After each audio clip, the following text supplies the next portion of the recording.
اب ناظرین اس طرف آئیں، مثال کے طور پر آپ دابا سے سوال کیجئے کہ تو کیسے خلق ہوا؟ تیرے فائدوں کا تو علم ہے مگر تیرے نقصانات کیا ہیں؟ یہ سوالات کیجئے، اس سے ان سوالات کے جوابات طلب کیجئے۔ جب آپ اس سے سوال کریں گے تو اس کا جواب یہ ہوگا کہ میری تخلیق میں غور کرو، غور کرو میرے اعمال میں غور کرو، تم سب کچھ اپنی آنکھوں سے دیکھ لو گے اور تمہیں سب یقین ہو جائے گا۔ تو ناظرین غور کریں، جس مواد سے یہ دابا خلق ہوا، یہ مخلوقات خلق ہوئیں، وہ سارے کا سارا مواد مختلف مراحل اور مختلف طریقوں سے زمین سے نہیں نکالا گیا۔ اب آپ سے سوال ہے کہ یہ سب زمین سے نکالنے کی اجازت کس نے دی؟ کیا اللہ نے دی؟ اللہ نے تو یہ سب نہ صرف انسان سے چھپا کر رکھا تھا بلکہ غیب کے ساتھ مومن بننے کا بھی حکم دیا تھا۔ تو بھلا ایسے کیسے ہو سکتا ہے کہ ایک طرف اللہ اپنی مخلوقات کو انسان سے چھپا کر رکھے اور ان کے ساتھ مومن بننے کا حکم دے، اور دوسری طرف وہ ان کو نکالنے کا حکم دے، ان کا کذب کرنے کا حکم دے، ان کو ان کے مقامات سے ہٹانے کا حکم دے، فساد کرنے کا حکم دے؟ ایسا کیسے ہو سکتا ہے؟ ایک طرف اللہ فطرت پر قائم ہونے کو دین قرار دے اور فطرت میں چھیڑ چھاڑ کرنے والوں کو، فطرت میں تبدیلیاں کرنے والوں کو اپنے شریک قرار دے، اور دوسری طرف وہ خود ہی اپنا شریک بننے کا حکم دے؟ ایسا کیسے ہو سکتا ہے؟ ناظرین اللہ سبحانہ و تعالی نے تو بار بار یہ بات واضح کی، اس نے زمین و آسمانوں میں میزان یعنی توازن قائم کیا، ان میں خسارہ نہ کرو ورنہ ہلاکتوں کا شکار ہو جاؤ گے۔ اور اگر انسان دابا کی خلق کے لیے زمین کو پھاڑتا ہے، اس میں سے زمین کا خون نکالتا ہے، اس کے علاوہ طرح طرح کا مواد نکالتا ہے، تو کیا زمین کا توازن برقرار رہے گا؟ تو پھر کیا زمین جگہ جگہ سے دنسے گی نہیں؟ تو پھر کیا زمین کا توازن بگڑے گا نہیں؟ زلزلے نہیں آئیں گے؟ تباہیاں نہیں آئیں گی؟ پھر غور کریں، یہ دابا جب طرح طرح کی زہریلی گیسیں خارج کرتا ہے،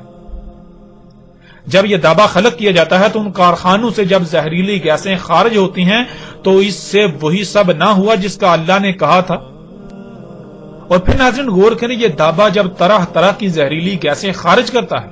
جہاں یہ دابا وجود میں آتا ہے، یعنی کہ جن کارخانوں میں، فیکٹریوں میں یہ دابا وجود میں آتا ہے، تخلیق کیا جاتا ہے، ان کارخانوں سے جو گیسیں خارج ہوتی ہیں تو ان گیسوں سے وہی سب نہ ہوا جس کا اللہ نے کہا تھا، لیکن انسان نے یقین نہ کیا اور اللہ کے حکم کے برعکس اس کے ساتھ بغاوت کرتے ہوئے وہی سب کیا۔ تو کیا آج دابے کی خارج کردہ زہریلی گیسوں سے آسمان نہیں پھٹ چکا؟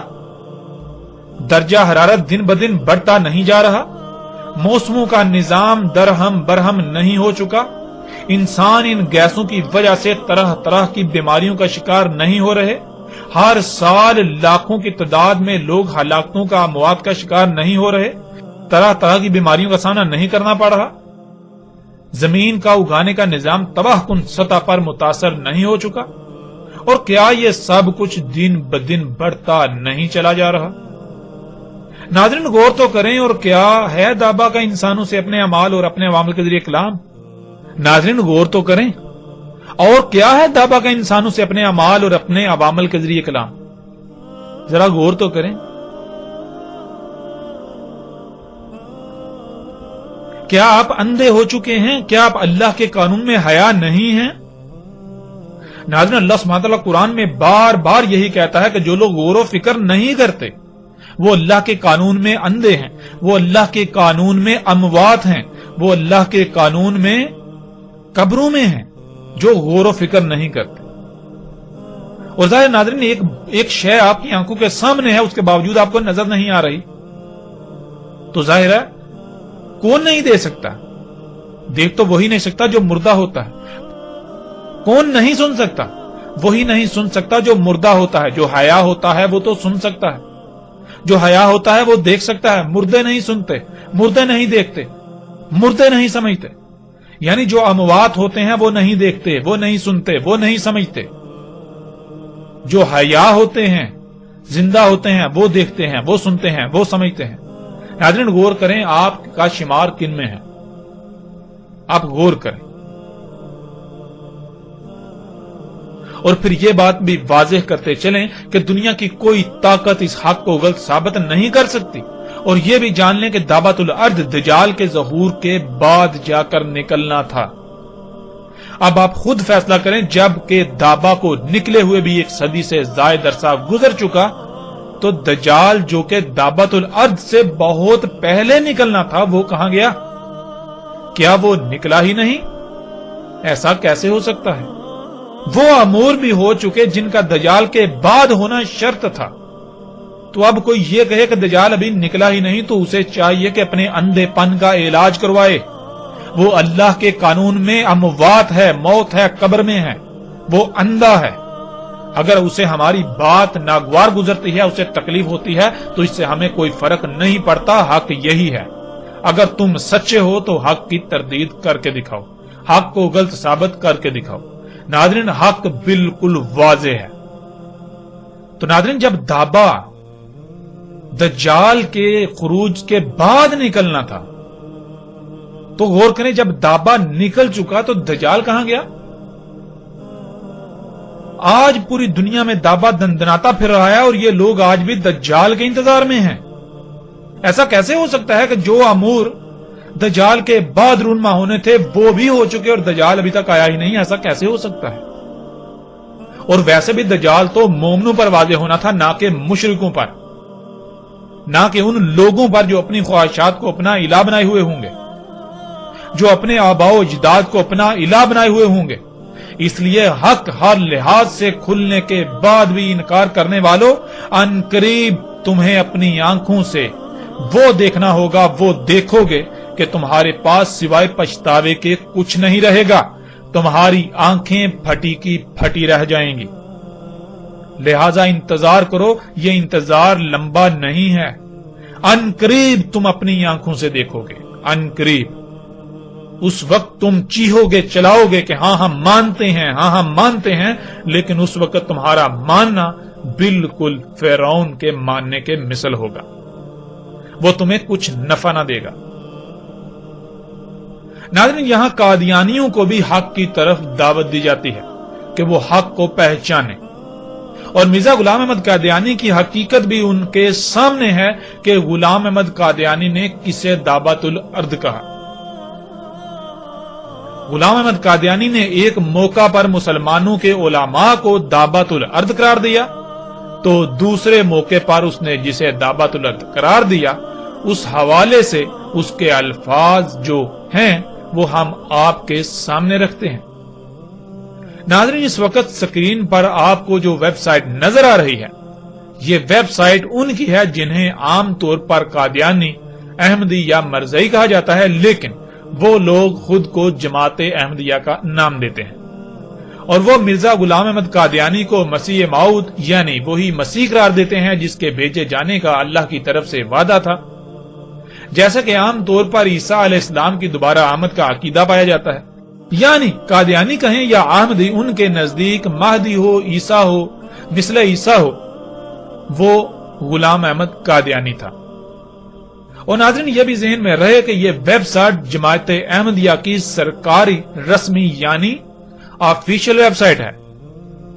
ایسا نہیں ہے کہ یہ ویب سائٹ ان کے کسی فرد نے بنائی یا ان کے کسی چاہنے والے نے بنائی یا ویب سائٹ ان سے منسوب کی جا رہی ہے، نہیں، بلکہ یہ جماعت احمدیہ کی سرکاری ویب سائٹ ہے جس پر دعوت الارض کے بارے میں غلام احمد قادیانی نے جو کہا وہ جس طرح مذکور ہے ہم آپ کے سامنے رکھتے ہیں۔ دعوت الارض سے مراد مسلمان مذہبی علماء اور دجال سے مراد عیسائی مناد ہیں، یعنی کہ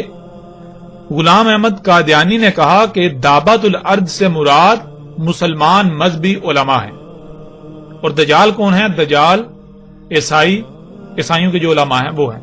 عیسائی مناد۔ اور جیسے ہی آپ اسی ویب سائٹ پر اس صفحے پر نیچے آئیں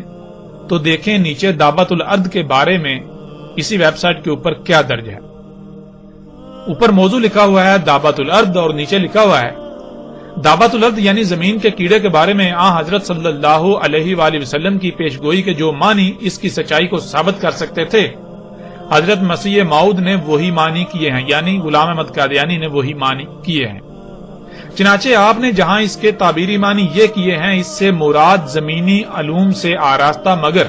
آسمانی روح سے آری انسان مراد ہیں، وہاں اس کے ظاہری معنوں کے لحاظ سے زمین کا ایک کیڑا مراد ہے جو طاعون کی شکل میں ظاہر ہوا۔ چنانچہ آپ کے پیش فرمودہ دونوں معنوں کی تفصیل ملاحظہ فرماتے ہیں۔ آگے اب ناظرین آپ دیکھ سکتے ہیں کہ مرزا غلام احمد قادیانی کے اپنے الفاظ آ جاتے ہیں۔ مرزا غلام احمد قادیانی لکھتا ہے،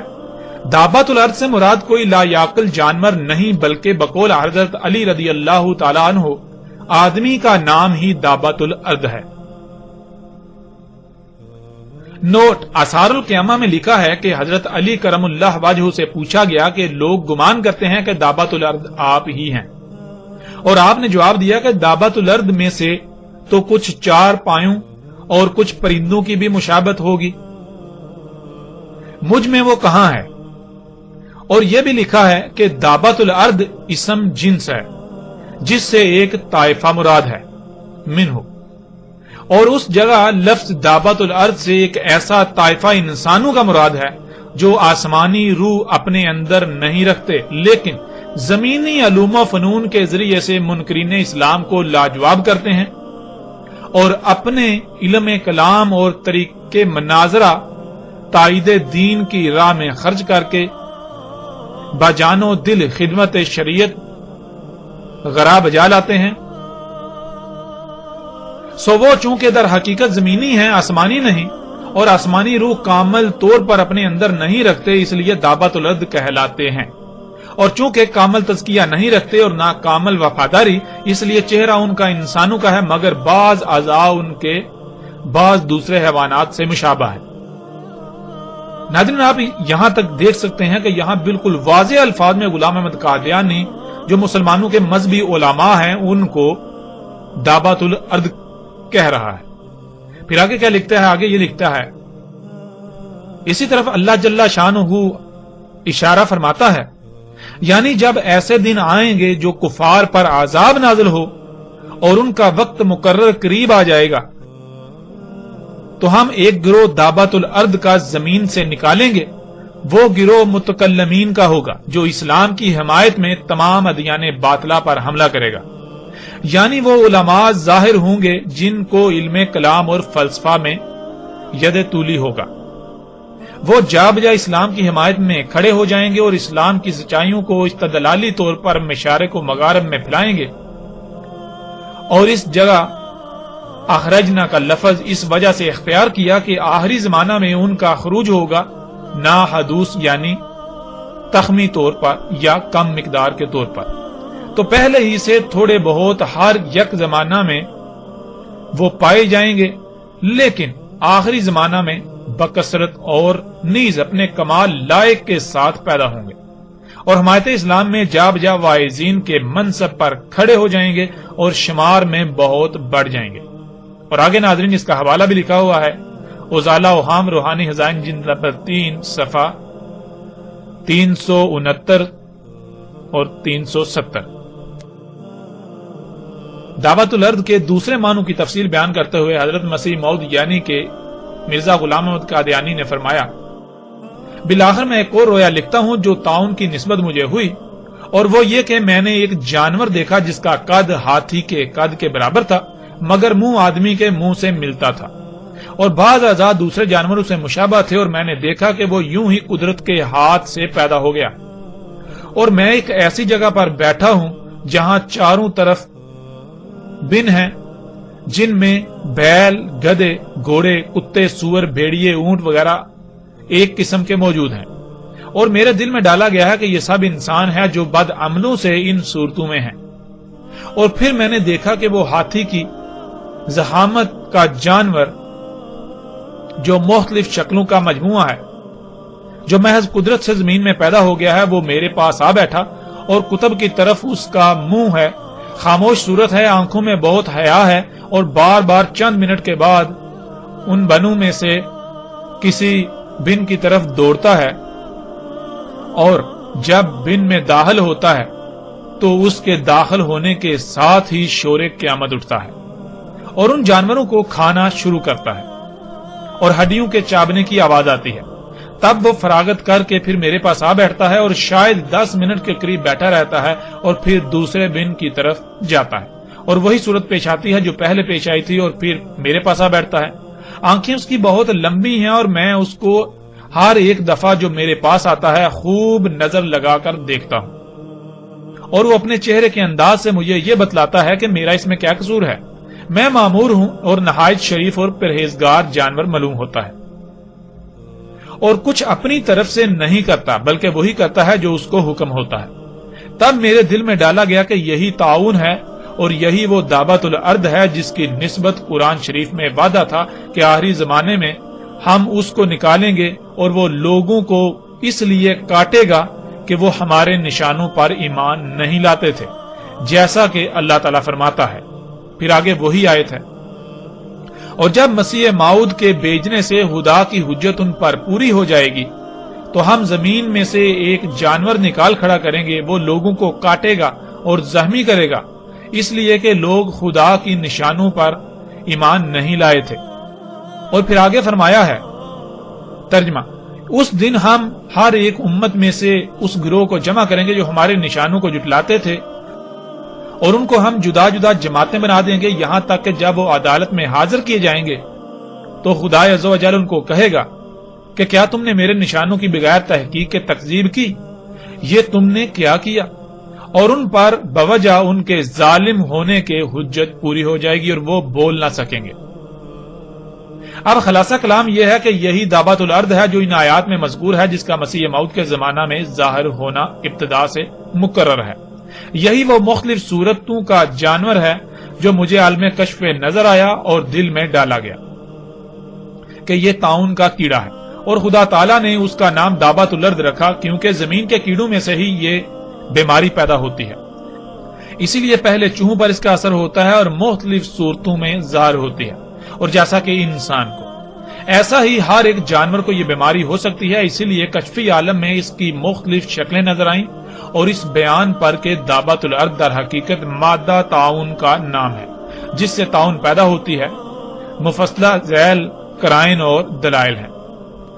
اول یہ کہ دابۃ الارض کے ساتھ عذاب کا ذکر ہے، جیسا کہ اللہ تعالیٰ فرماتا ہے،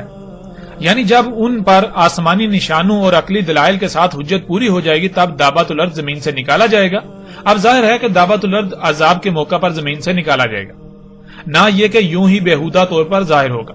جس کا نہ کچھ نفع نہ نقصان۔ اور اگر کہو کہ طاعون تو ایک مرض ہے، مگر دابۃ الارض لغوی معنوں کی روح سے ایک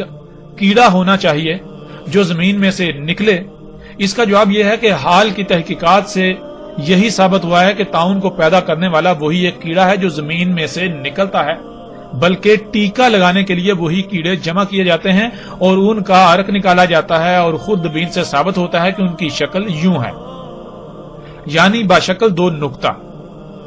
گویا آسمان پر بھی نشان کسوف و حسوف دو کے رنگ میں ظاہر ہوا اور ایسا ہی زمین میں۔ آگے نمبر 2، دوسرا کرینہ یہ ہے کہ قرآن شریف کے بعض مقامات بعض کی تفسیر ہیں،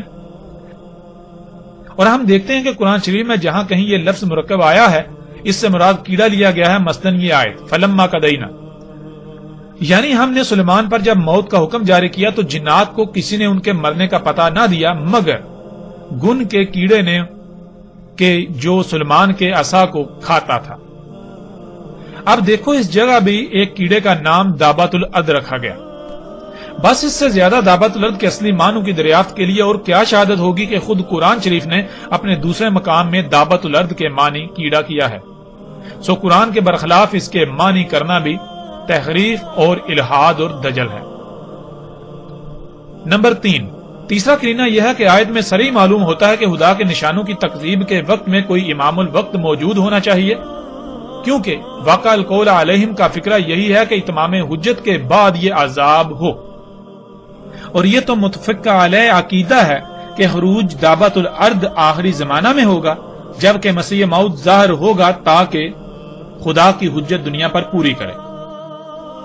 بس ایک مصنف کو یہ بات جلد تر سمجھ آ سکتی ہے کہ جب ایک شخص موجود ہے جو مسیح موعود ہونے کا دعویٰ کرتا ہے اور آسمان اور زمین میں بہت سے نشان اس کے ظاہر ہو چکے ہیں، تو اب بلا شبہ دعوت الارض یہی طاعون ہے جس کا مسیح کے زمانہ میں ظاہر ہونا ضروری تھا۔ اور چونکہ یاجوج ماجوج موجود ہے اور من کل حدم ینسلون کی پیشین گوئی تمام دنیا میں پوری ہو رہی ہے اور دجالی فتنے بھی انتہا تک پہنچ گئے ہیں اور پیش گوئی یترکن الکلاس فلا یسی علیہا بھی بخوبی ظاہر ہو چکی ہے، اور شراب اور زنا اور جھوٹ کی بھی کثرت ہو گئی ہے، اور مسلمانوں میں یہودیت کی فطرت بھی جوش مار رہی ہے، تو صرف ایک بات باقی تھی جو دعوت الارض زمین سے نکلے، سو وہ بھی نکل آیا۔ اس بات پر جگرنا جہالت ہے کہ حدیث سے معلوم ہوتا ہے کہ فلاں جگہ پھٹے گی اور دعوت الارض وہاں سے سر نکالے گا، پھر تمام دنیا میں چکر مارے گا، کیونکہ اکثر پیش گوئیوں پر استعارات کا رنگ غالب ہوتا ہے۔ جب ایک بات کی حقیقت کھل جائے تو ایسے اوہام باطلا کے ساتھ حقیقت کو چھوڑنا کمال جہالت ہے۔ اسی عادت سے بدبخت یہودی قبول حق سے محروم رہ گئے۔ ناظرین، آپ نے اپنی آنکھوں سے دیکھ لیا اور اپنے کانوں سے سن لیا کہ غلام احمد قادیانی نے دعوت الارض کسے کہا۔ غلام احمد قادیانی نے نہ صرف دعوت الارض مسلمانوں کے مذہبی علماء کو کہا، بلکہ دعوت الارض کہا اس نے کہ ایک کیڑا ہے جس کی وجہ سے طاعون پیدا ہوتا ہے، اور وہ اس نے کہا کہ وہ اس کی زندگی میں ہو چکا، یعنی وہ بھی اس کی زندگی میں نکل چکا۔ اور پھر وہ یہی کہہ رہا ہے کہ جب دعوت الارض نکل چکا تو پھر ظاہر ہے مسیح موعود وہی ہے، یعنی کہ اس کے مسیح موعود ہونے کی یہ نشانی ہے۔ اب ناظرین، غلام احمد قادیانی کا یہ دعویٰ بالکل واضح ہے کہ اس کے الفاظ میں یہ بات بالکل واضح موجود ہے کہ اگر کوئی یہ ثابت کر دے کہ جسے وہ دعوت الارض کہہ رہا ہے وہ دعوت الارض نہیں ہے، تو پھر بلا شک و شبہ غلام احمد قادیانی بھی مسیح موعود نہیں ہو سکتا، وہ مہدی، وہ نبی، وہ رسول نہیں ہو سکتا، وہ پھر اپنے دعوے میں جھوٹا ہے، کذاب ہے۔ اب یہاں قادیانیوں کو حق کی طرف دعوت دی جاتی ہے کہ وہ حق کو پہچانے اور مرزا غلام احمد قادیانی کی حقیقت کو بھی پہچانے۔ مرزا غلام احمد قادیانی نے دعویٰ کہا مسلمانوں کے مذہبی علماء کو، مرزا غلام احمد قادیانی نے دعویٰ کہا طاعون کے کیڑے کو، اور باقاعدہ اس کی شکل بھی بتائی، اور یہاں تک کہا کہ وہ نکل چکا، اور الحمدللہ ثم الحمدللہ دعوت الارض کیا ہے ہم نے آپ پر کھول کھول کر واضح کر دیا۔ اور جیسے ہی ہم آگے بڑھیں گے تو محمد علیہ السلام کے الفاظ کی روشنی میں بھی دعوت الارض کی اس طرح کھل کر وضاحت ہوگی کہ دنیا کی کوئی طاقت اس کا رد نہیں کر سکتی، اسے غلط ثابت نہیں کر سکتی۔ اب قادیانیوں کو ہم چیلنج کرتے ہیں کہ غلام احمد قادیانی اس بنیاد پر، اس نقطے پر بھی بالکل کذاب ثابت ہو چکا، غلام احمد قادیانی جھوٹا ثابت ہو چکا۔ اب اگر قادیانی جو کہ خود کو احمدی کہتے ہیں، اگر وہ سچے ہیں اپنے دعوے میں، اگر وہ حق پر ہیں، تو انہیں ہمارے دعوے کو غلط ثابت کرنا ہوگا۔ ہم نے بالکل واضح کر دیا کہ دعوت الارض کیا ہے، اور ہم نے غلام احمد قادیانی کو بالکل ایک نمبر کا جھوٹا ثابت کر دیا۔ اس کے باوجود اگر قادیانی یہ سمجھتے ہیں، وہ یہ کہتے ہیں کہ نہیں غلام احمد قادیانی سچا تھا، وہ مسیح موعود تھا، وہ کہتے ہیں کہ ہم حق پر ہیں، تو قادیانیوں کو بھی باقی تمام فرقوں گروہوں کے ساتھ ساتھ کھلم کھلا چیلنج ہے۔ ہم نے یہ بالکل واضح دو ٹوک ہر لحاظ سے کھول کھول کر ثابت کر دیا کہ قادیانی احمدی بالکل باطل، بے بنیاد، اور غلام احمد قادیانی جھوٹا کذاب تھا۔ یہ ثابت ہو چکا، اور ہم پھر یہ چیلنج کرتے ہیں قادیانیوں کو کہ وہ اگر اپنے آپ کو حق پر سمجھتے ہیں، غلام احمد قادیانی کو سچا سمجھتے ہیں، تو انہیں ہمیں غلط ثابت کرنا ہوگا اور اپنے رسول کو سچا ثابت کرنا ہوگا، غلام احمد قادیانی کو سچا ثابت کرنا ہوگا۔ ورنہ اگر وہ ناکام ہوتے ہیں، جو کہ ان کا مقدر ہے، قدر میں لکھا جا چکا، تو انہیں ان کی بھلائی، ان کا فائدہ، ان کا نفع اسی میں ہے، ان کی دنیا اور آخرت میں بھلائی اسی میں ہے، ان کے لیے خیر اسی میں ہے کہ وہ حق کو کھلی آنکھوں نہ صرف دیکھیں پہچانے بلکہ اسے تسلیم کریں۔ اگر وہ حق کو تسلیم نہیں کرتے تو باقیوں کے ساتھ ساتھ ان قریب ان کا بھی انجام کیا ہونے والا ہے، بالکل سر پر آ چکا، اور وہ اپنی آنکھوں سے دیکھ لیں گے۔ تب ایمان لانا، تب اس دعوت کو تسلیم کرنا کوئی نفع نہ دے گا، تب تسلیم کرنا، تب ماننا بالکل فرعون کی مثل ہوگا،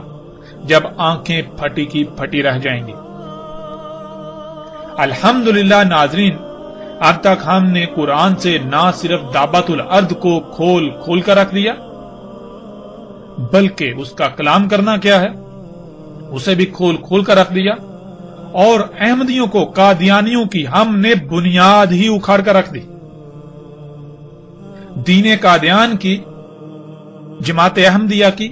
مرزا غلام احمد قادیانی کی ہم نے بنیادیں ہی اکھاڑ کے رکھ دی، ہم نے ان کی جڑ ہی کاٹ دی، ان کا وجود ہی کالعدم کر دیا، ان کی بنیاد بالکل ختم ہو چکی۔ ناظرین، گزشتہ ایک ساتھ میں ہم قرآن، اللہ کے کلام سے یہ بات آپ پر کھول کھول کر واضح کر چکے کہ گزشتہ ہلاک شدہ اقوام بھی نہ صرف یہ ٹیکنالوجی، یہ مشینیں، یہ ایجادات، یہ سب خلق کر چکی تھی جو آج موجودہ انسانوں نے کیا، بلکہ قرآن میں صراحتاً یہ بات بھی موجود ہے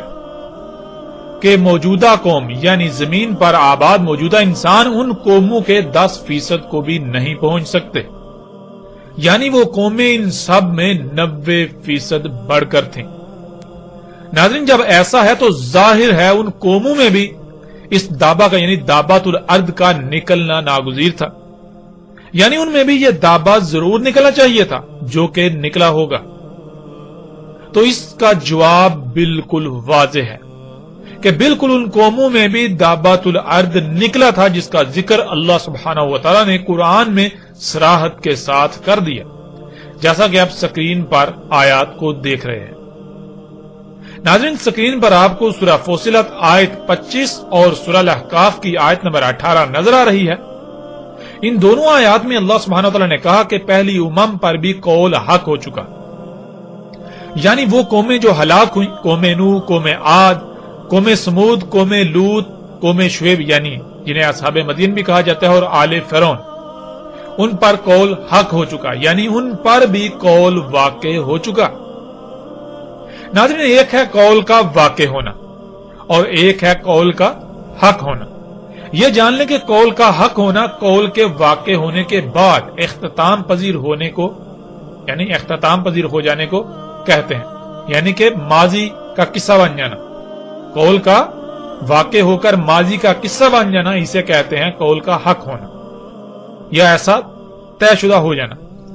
یعنی جب کہا جائے گا کہ قول حق ہو چکا تو اس کا مطلب کہ ویسا ہو چکا،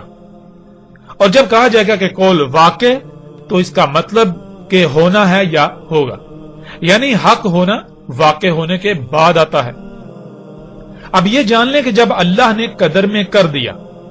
کہ جب قول واقع ہوگا تب دابت الارض نکلے گا، یعنی تب دابت الارض کا نکلنا طے ہے، یہ اللہ نے قانون بنا دیا، قدر میں کر دیا۔ تو پھر یہ کیسے ممکن ہے کہ آج قول واقع ہو تو دابا نکلے اور ماضی میں پہلی امتوں پر قول واقع ہو تو دابا نہ نکلے؟ ایسا ممکن ہی نہیں۔ گزشتہ ہلاک شدہ اقوام میں بھی دابت الارض نکل چکا، اور آپ دنگ رہ جائیں گے کہ آج جب آپ آل فرعون کے آثار کو دیکھیں تو وہاں پتھروں کی دیواروں پر اسی دابت الارض کی تصاویر نقش ہیں جنہیں آپ اپنی سکرین پر دیکھ رہے ہیں۔ ناظرین، ان تصاویر نے تحقیقات کرنے والوں کو چونکا کے رکھ دیا کہ ایسا کیسے ہو سکتا ہے، یعنی موجودہ انسانوں کا تو کہنا یہ ہے جی آج موجودہ انسان ہی ہیں جنہوں نے اتنی ترقی کی، پہلے تو انسان پتھر کے دور میں رہتا تھا، تو پہلی بار آج انسان اس اسٹیج پر پہنچے۔ تو وہ جب انہوں نے یہ تصاویر دیکھی، یہ ڈسکور ہوئی، دریافت ہوئی، تو وہ دنگ رہ گئے کہ ایسا کیسے ہو سکتا ہے کہ ایک شے جس کا پہلے وجود ہی نہیں اور اس کا تصور تک بھی کیا جا سکتا ہے، ایسا کیسے ہو سکتا ہے؟ یہ تصاویر کیسے بنا لی گئی؟ کیا یہ صرف امیجنیشنز ہیں، یعنی خیالاتی تصوراتی جو ہے یہ تصاویر ہیں؟ تو ایسا تو ممکن ہی نہیں۔ اب یہ لوگ ایسا تو نہیں کہتے کہ پہلی قومیں ہماری ہی طرح جدید ترقی یافتہ تھیں، یعنی ان ساری چیزوں میں بہت بڑھ کر تھیں، مگر یہ لوگ انکار بھی نہیں کر سکتے۔ گزشتہ اقوام کے آثار اس بات کی کھول کھول کر گواہی دیتے ہیں، وہ چیخ چیخ کر یہ بتاتے ہیں کہ موجودہ انسان آج جس مقام پر کھڑا ہے یہ گزشتہ ہلاک شدہ اقوام کے مقابلے میں کچھ بھی نہیں۔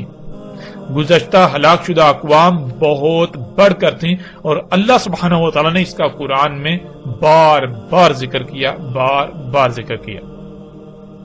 اب ناظرین، ہم آئندہ ایک ساتھ میں دعوت الارض کے موضوع پر بات کریں گے محمد رسول اللہ علیہ السلام کے الفاظ کی روشنی میں کہ محمد رسول اللہ علیہ السلام نے دعوت الارض کے بارے میں کیا رہنمائی کی تھی۔